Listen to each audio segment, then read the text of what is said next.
I wanted to address here, Glauco, today's analysis as a warning. It is an attempt to prevent Brazil from getting into a sinking boat in relation to something very strategic for our future, which is data. The data produced by 210 million Brazilians, especially the control and manipulation of this data currently carried out by big techs, by large transnational corporations.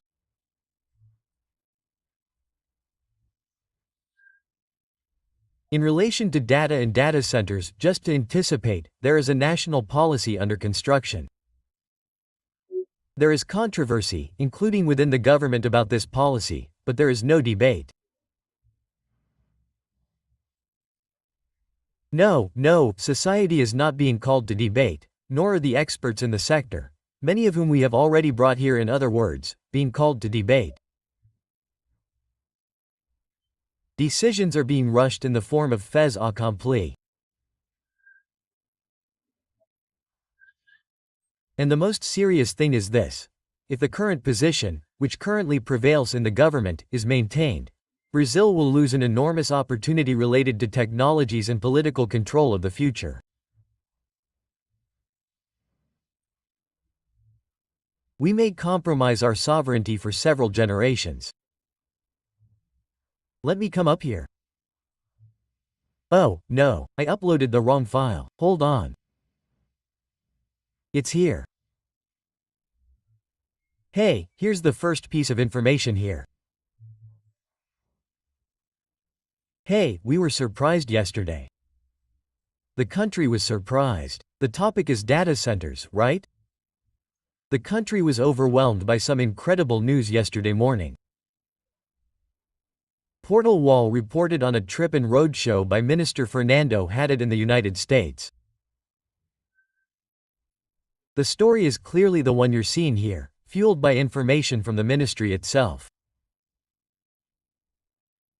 It says that Fernando Haddad, who is in the United States, is visiting large technology corporations, including Amazon and Nvidia, in an effort to attract them to Brazil for major investments. The story talks about numbers that we're going to see here that are completely unrealistic. It talks about 2 trillion, an investment of $2 trillion in 10 years. Later on, within the same chain of events, hey, this other news came from Globo.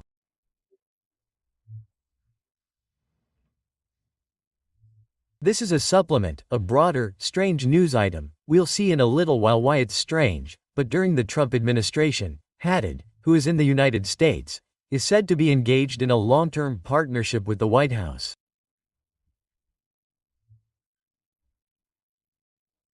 The article talks about a meeting Haddad had yesterday with Scott Bessent, who is the Secretary of the Treasury of the United States, who is one of the main and closest advisors to Donald Trump's states.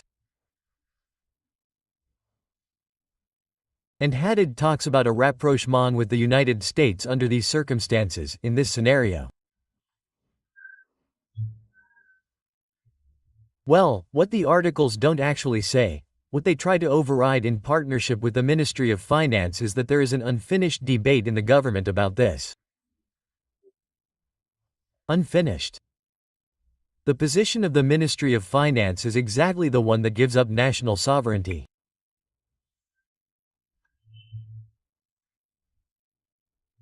Since the government's proposal has not yet been presented, there is still time to act, to tell this story, to draw attention, to warn of the risk, and to force a real debate.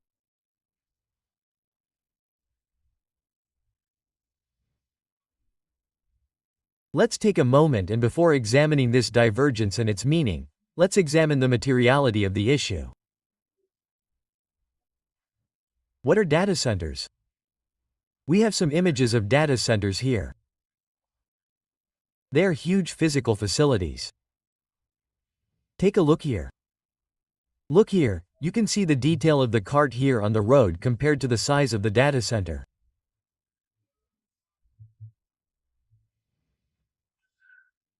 They are huge physical facilities, whose corridors are full of thousands, tens of thousands of computers or servers, in the jargon of computing, interconnected with each other and with the internet.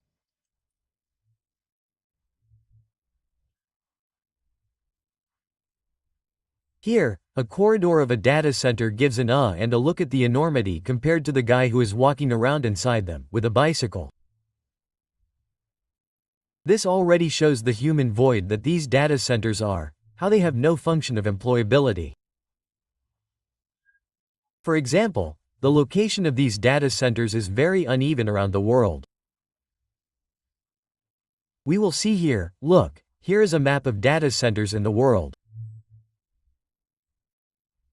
You will see that they are concentrated in the global north, even China, which is technologically so advanced, in some aspects more advanced than the West, in information technology, has far fewer data centers because its social networks, its platforms are much less widespread than the West's.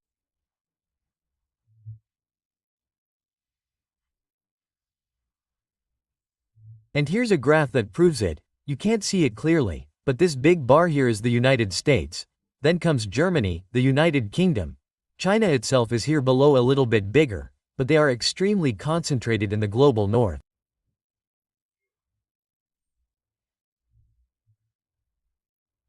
Data centers, as we know, consume enormous amounts of energy and water.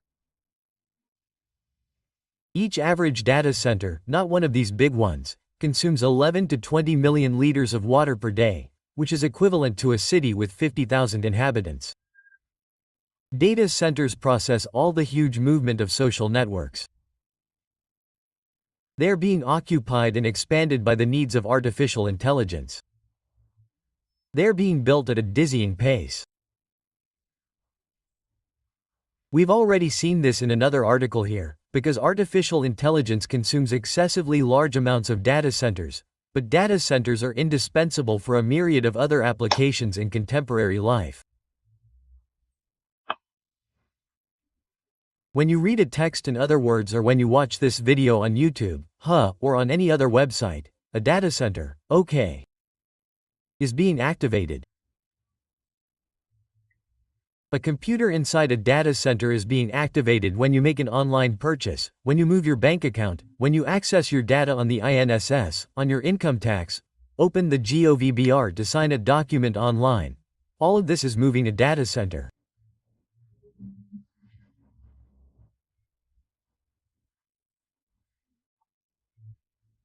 And data centers are essential for another reason. They exercise control, they capture data, they process this data, they sell it, they use this data to impose social behaviors, consumer behaviors, electoral behaviors dictated, evidently, by whoever controls them.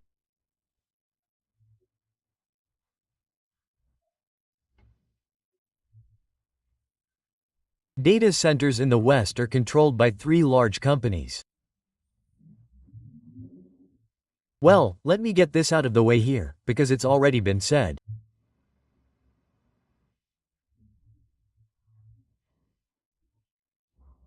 By 3 large companies, Microsoft, Google and especially Amazon, whose data center arm is AWS Amazon Web Services.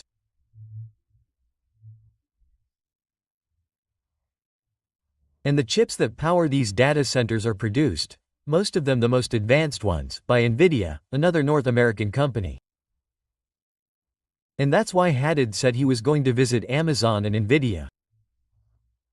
Well, Brazil has a huge deficit of data centers. This results in payment in dollars, because these services are paid for in dollars. We have a huge deficit in payments for data centers abroad. But the most serious thing is not that, it is that our data from universities, data from research centers, data from the judiciary, data from the executive branch are increasingly being transferred to data centers controlled by large corporations, whose alignment, including with Trump's fascist, proto-fascist regime, is clear.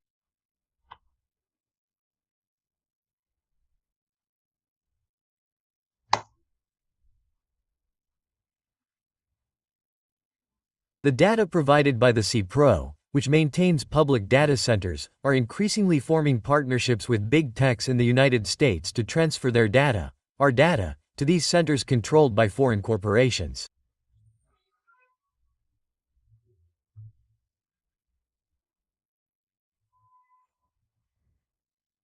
Well, we are back to the debate in the government. Yesterday, I heard from several people who are familiar with and have participated in this debate, including within government structures. And what they told me was the following.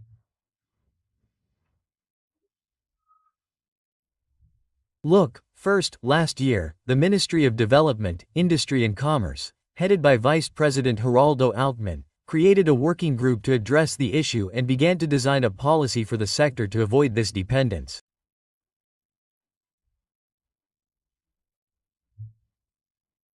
This is part of the New Industry Brazil project, Mission 4 of the New Industry Brazil. Cloud services are a priority, and it is a good policy to consider them a priority for industrial development, since there is no longer any industry without data.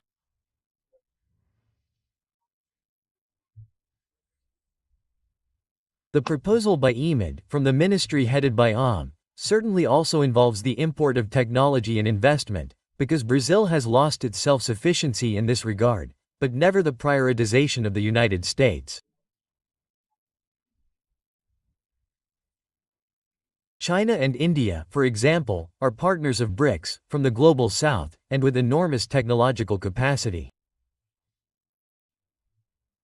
Another thing, in the original project by the Ministry of EMID, Brazil's strategic data would be kept in public data centers, not under the control of transnational corporations.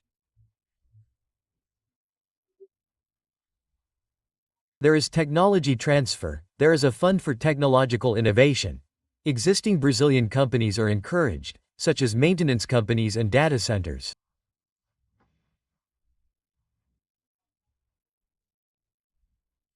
Space is created for small service providers, including those in the interior of Brazil, to occupy these data centers and create an ecosystem for offering services and generating jobs, occupations, and highly qualified professionals. These same sources told me the following. At some point last year, this agenda was taken over by the Ministry of Finance. This agenda was in the Ministry of Development, Industry and Commerce. The discussion was transferred to the Civil House under the command of the Executive Secretary, Miriam Belchior.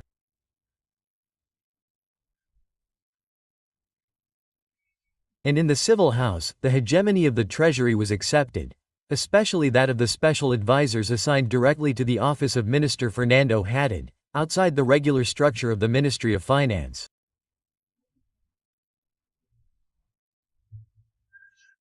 But what were the transformations? What concrete changes did the project undergo after the interference of the Treasury? First, what was a national development project began to submissively attract foreign capital.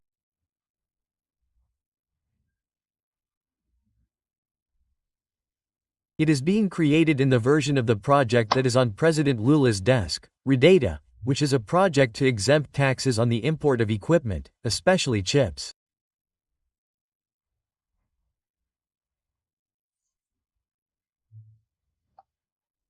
It offers cheap land, cheap water, energy that is not so cheap, but which is abundant in Brazil. It ensures space for local content in data centers, but it is very different from creating public data centers to fight for national data.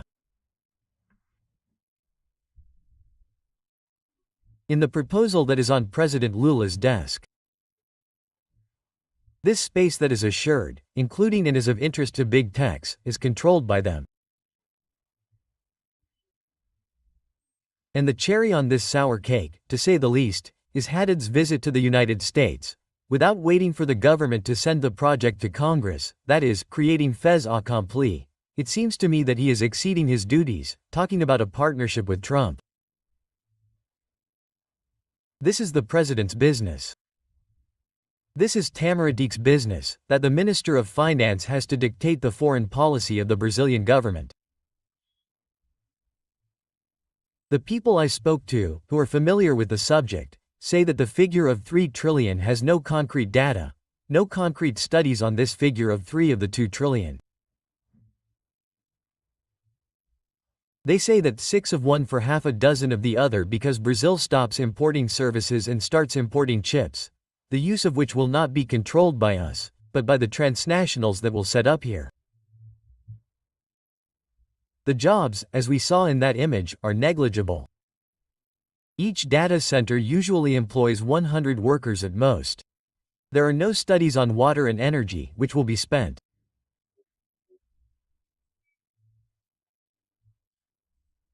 The national energy operator has already made statements that the Brazilian electrical grid in many places today does not support the installation of data centers, that is, around a central structure for the technological development of Brazil, the data centers.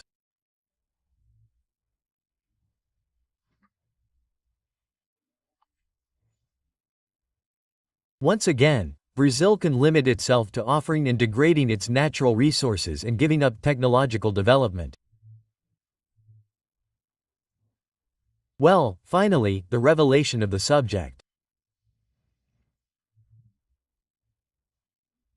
Since the topic has come to light, although in a crooked way, I can't hear, look, it's causing some debate here. We're having one of those debates. Well, there's this article, today other words will publish about it too. There's this article in Brazil 247 by Reynaldo Aragon and Eden Cardim, right? Calling attention to the absurdity of the proposal.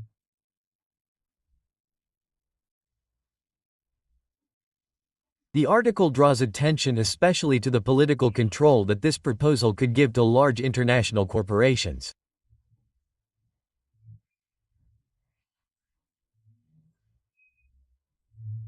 And we end here calling attention to the fact that Ines is not dead yet.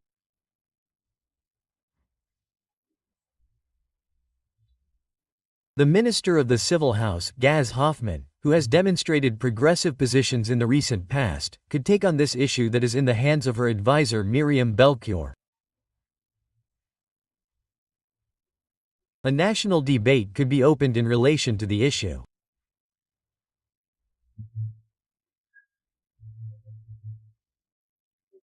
What draws attention is the insistence. It is the bad habit of a government that does not open up debate with society, that submits to the games of big capital and the physiological games of the National Congress, instead of holding a debate like this, which is a central debate for the future of Brazil with the Brazilian population.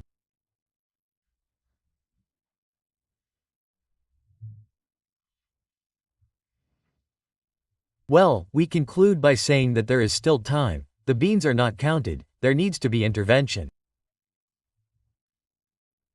There are other words for this too. Good morning everyone in GLC.